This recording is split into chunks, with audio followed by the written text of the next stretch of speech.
आप देख रहे हैं मथुरा न्यूज 24। नमस्कार, आप देख रहे हैं मथुरा न्यूज 24 और मैं हूं आपके साथ आकांक्षा शर्मा। चलिए शुरू करते हैं खबरों का सिलसिला।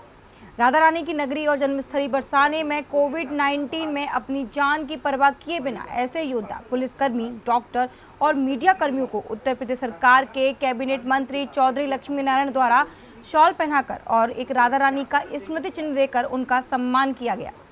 इसके साथ साथ सभी मीडिया कर्मियों को प्रेस वार्ता के जरिए बताया कि उत्तर प्रदेश सरकार के मुखिया योगी आदित्यनाथ द्वारा पूरे उत्तर प्रदेश को हर जगह अपनी व्यवस्थाओं के जरिए सभी मजदूरों को उनके घर तक पहुंचाने का जो कार्य किया जा रहा है वह सराहनीय कार्य है।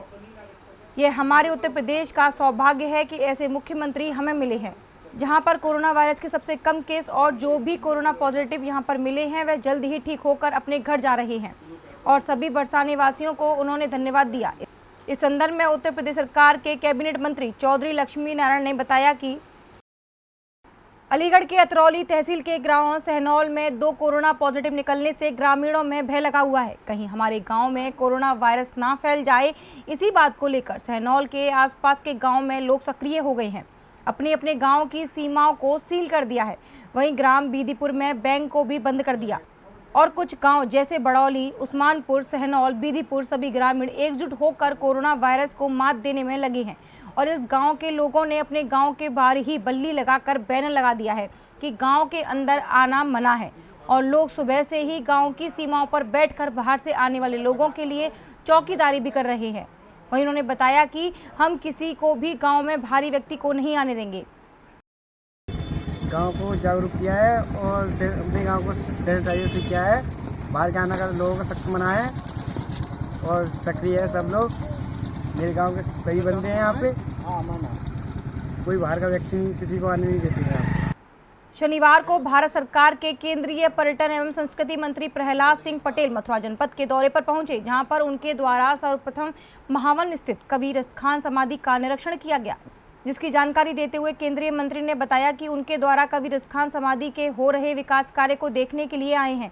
उत्तर प्रदेश सरकार के द्वारा रसखान समाधि पर बहुत ही भव्य एवं आकर्षक तीर्थ विकास परिषद के माध्यम से विकास कराया जा रहा है।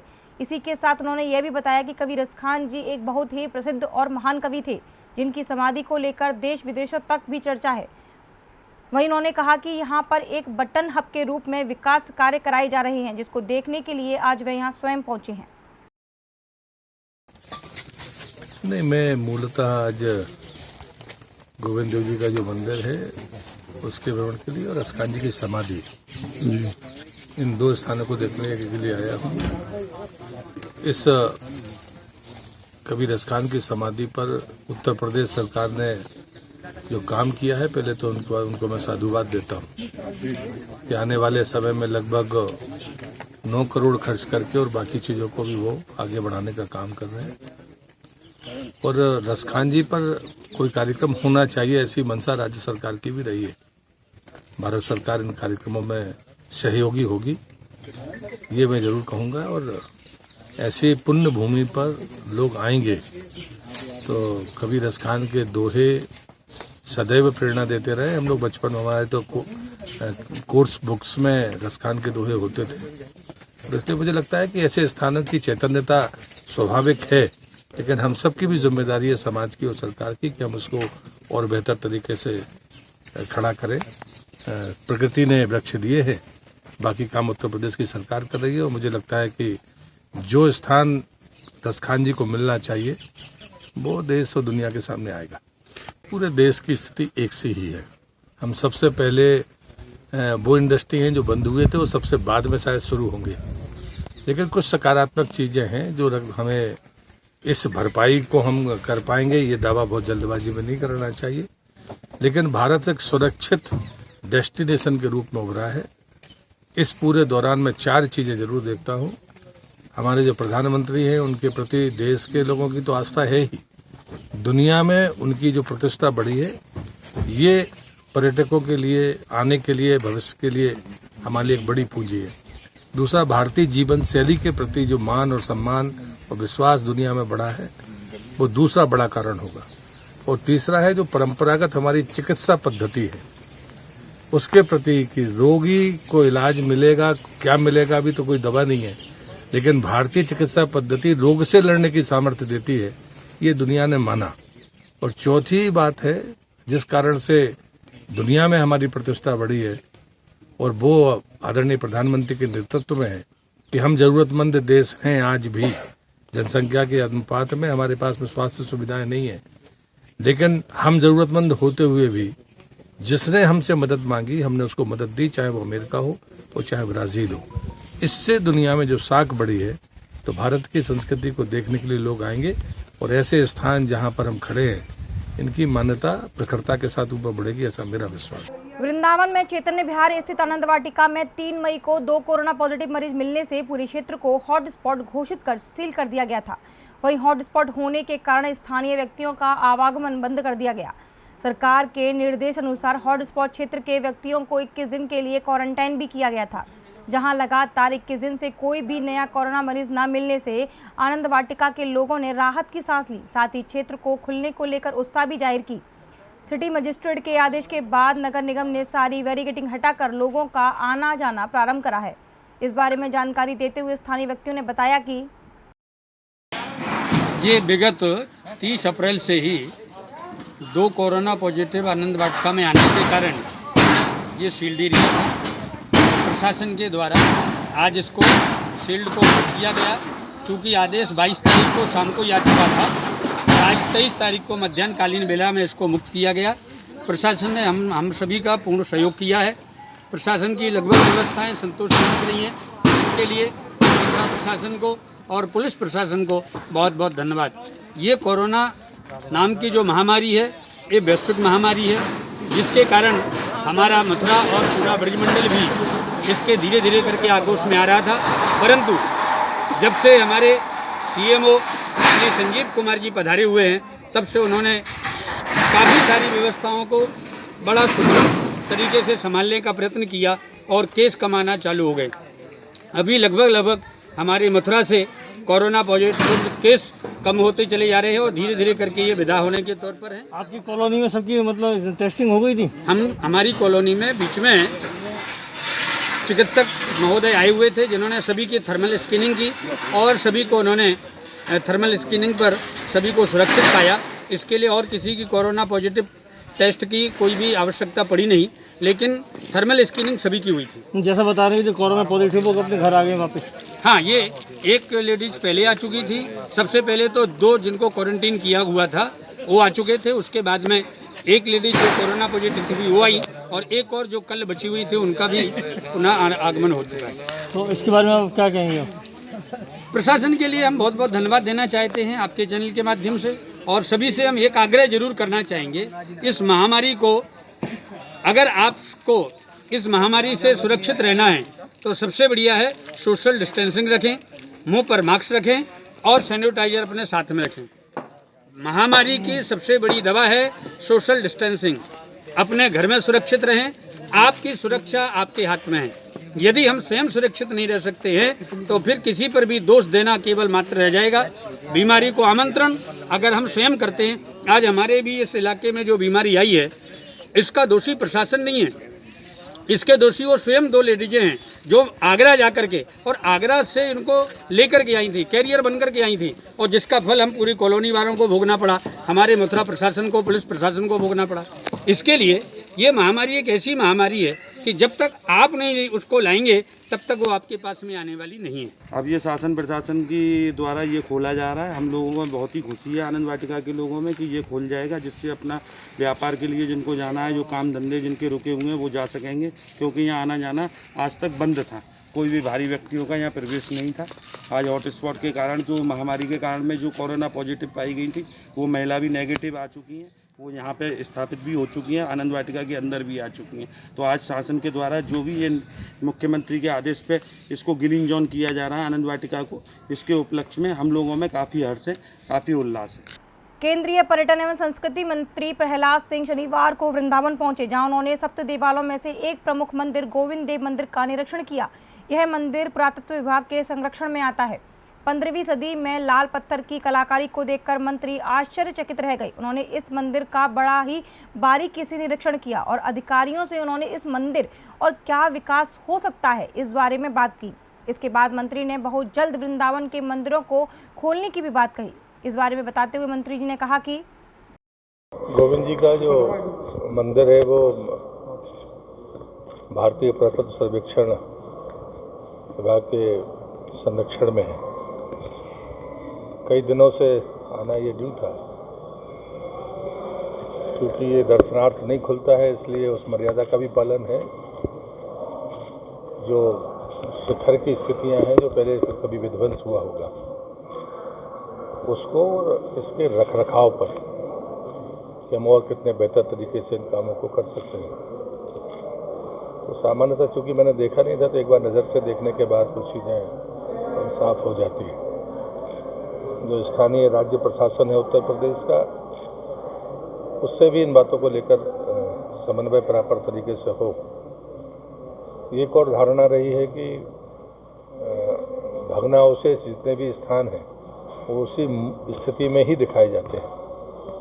क्या हम उनके फिर से पुनर्निर्माण के बारे में सोच सकते हैं? यदि हमारे पास में कोई ऐतिहासिक साक्ष्य या चित्र अगर हमें मिलते हैं, तो क्या उनकी कॉपी के साथ में हम उनको ठीक करके आने वाली पीढ़ी को दिखा सकते हैं?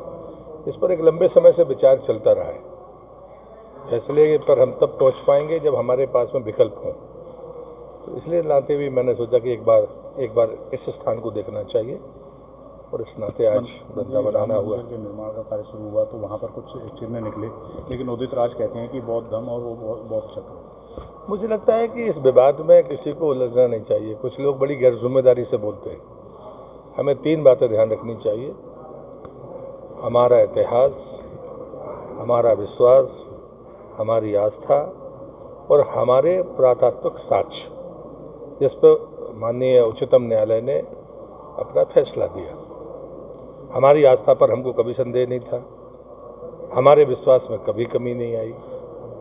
पुरातात्विक आधार थे, वो साक्ष्य के रूप में प्रस्तुत थे, और इसलिए मुझे लगता है कि चीज़ों को घटने देना चाहिए। अगर हम अयोध्या की बात करेंगे तो उस स्थान में जहाँ पर भी खनन होगा वहाँ मंदिर ही निकलेंगे। वो मंदिर बौद्धों के होंगे, जैन के होंगे, राम जी के होंगे। ये विवाद के लिए इस समय नहीं है। हमें उन चीज़ों को धरोहर के रूप में स्वीकार करना चाहिए। एएसआई के अधिकारियों की टीम वहाँ पर पहुँचेगी। राज्य सरकार पूरी तरह से, उत्तर प्रदेश की सरकार का जो पुरातत्व विभाग है वो भी चौकस है, नंबरिंग करता है, एक एक चीज़ को इकट्ठा करता है। और मैं उनसे ज़रूर कहूँगा, जो लोग ऐसी गैर जिम्मेदारी पूर्ण बयानबाजी करते हैं कि ये साक्ष्य बता रहे हैं, ये मंदिर के ही हैं, इस पर गर्व करना चाहिए। सर, कोविड-19 से हर तबका अफेक्टेड हुआ है। टूरिस्ट डिपार्टमेंट भी इफेक्टेड है, टूरिस्टों का ना आना सबसे बड़ी दिक्कत है। तीर्थ पुरोहित इफेक्टेड है, पुजारी इफेक्टेड है। इसको लेकर के कोई योजना आपने? नहीं, हम सबसे पहले बंद हुए और सबसे बाद में शायद शुरू होंगे, लेकिन सरकार ने जो काम किए वो सब जानते हैं। पर इन कठिनाइयों को सरकार की जानकारी में है कि पुजारी वर्ग जो खाली मंदिरों के पूजन से अपने जीविका चलाता था, पर हमारी राज्य सरकारों ने और इस बारे में कदम उठाए हैं, और सामाजिक संस्थाएं, उन सबको मैं हृदय से आभार व्यक्त करता हूं। लेकिन मैं जानता हूं ये कठिनाइयों का दौर है, तो मैं उनके दर्द से सहमत हूं। सर, जब आने वाले समय में मंदिर खुले हैं तो टूरिस्ट और श्रद्धालुओं के मन में कोई डर ना हो, इसको लेकर नहीं, उसकी तैयारी है। राज्य सरकार अपने समन्वय के साथ नीतियाँ भी बना रही है कि ICMR की गाइडलाइंस के आधार पर हम लोगों को सुरक्षा भी देंगे और अवसर भी देंगे। तो क्या माना जाए कि आगामी कब तक ये मंदिर खुलने के लिए? मुझे लगता है कि हम सबको अभी भी ये ध्यान रखना चाहिए कि ये छूट हम सबकी मजबूरी है। जैसे आपने बताया, ये कष्ट है, लेकिन अभी खतरा कम नहीं हुआ। इसलिए सावधानी और सुरक्षा के साथ ही हमको कदम दर कदम आगे बढ़ाना चाहिए। रोज़ी भी ज़रूरी है, लेकिन जान भी ज़रूरी है, और इन दोनों के बीच में समन्वय बैठाने के लिए मैंने गाइडलाइंस की बात की है। तो मुझे लगता है हम जो भारत सरकार के निर्देश हों, राज्य सरकार के निर्देश हों या जिला प्रशासन के निर्देश हों, इनका हमें अक्षरशः पालन करना चाहिए। मैं केंद्र का मंत्री हूँ, लेकिन स्थानीय प्रशासन की मर्जी के बगैर मुझे कुछ नहीं करना चाहिए। लॉकडाउन का चौथा चरण शुरू हो चुका है और भक्त अपने आराध्य के दर्शन करना चाहते हैं। मथुरा के साथ साथ काशी, अयोध्या के मंदिरों को खोलने के लिए मुख्यमंत्री योगी आदित्यनाथ को पूर्व CLP लीडर ने अपने ट्विटर हैंडल से अपील की है कि जल्द ही भक्तों के लिए मंदिर खोले जाएं।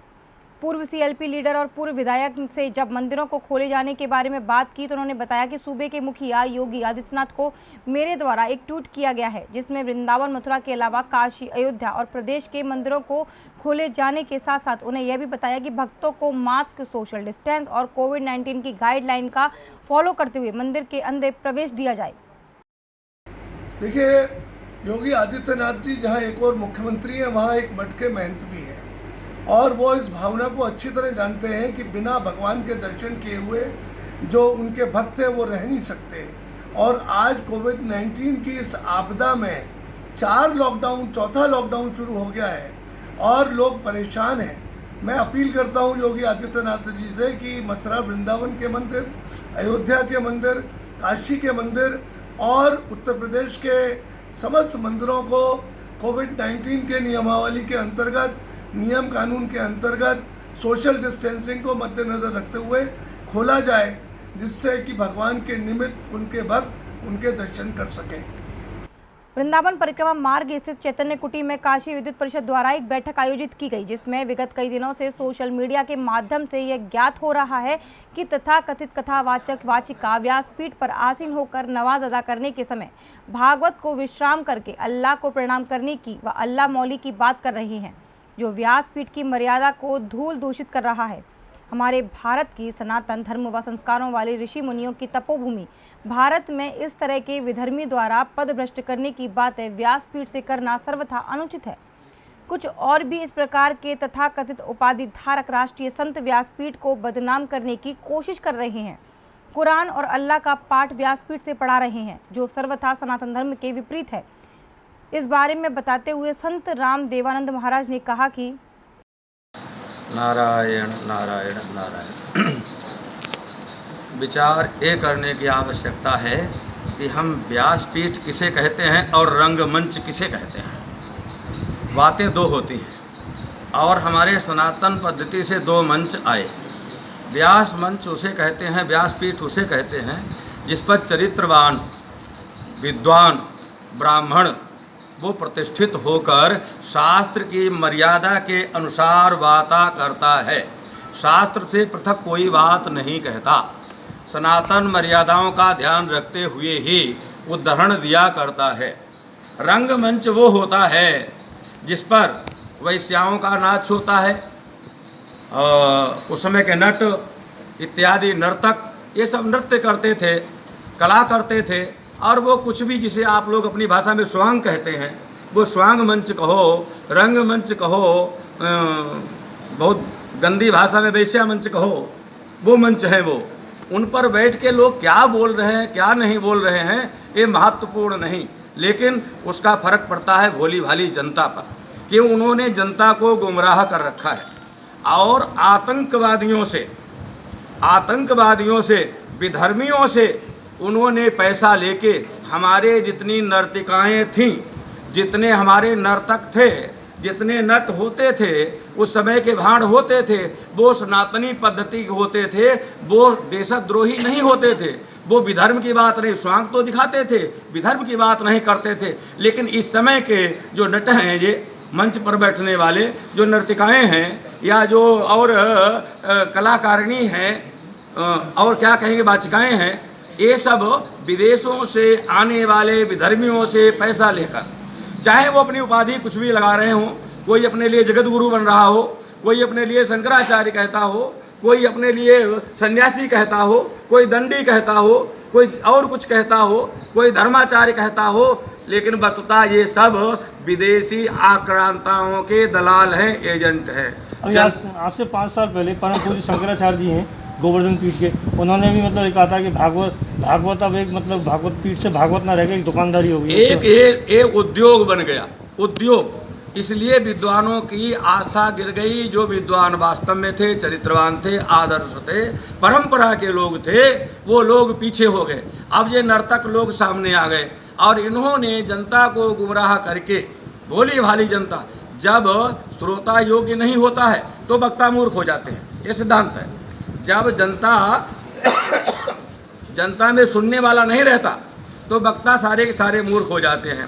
अब पुस्तक बंद रखी, क्या बक रहे क्या नहीं बक रहे, और उन्हें सब लोग व्यास जी व्यास जी व्यास जी, वो कहने लगे। इसलिए ये सब गलत हो रहा है। चाहिए तो सरकार को और हमारे जितने भी अभी शास्त्रीय कथावाचक हैं, जो परंपरा के कथावाचक हैं, जो विद्वान हैं, जो चरित्रवान हैं, जो संत महापुरुष हैं, इन लोगों को एक स्वर में इनके खिलाफ आवाज़ उठानी चाहिए।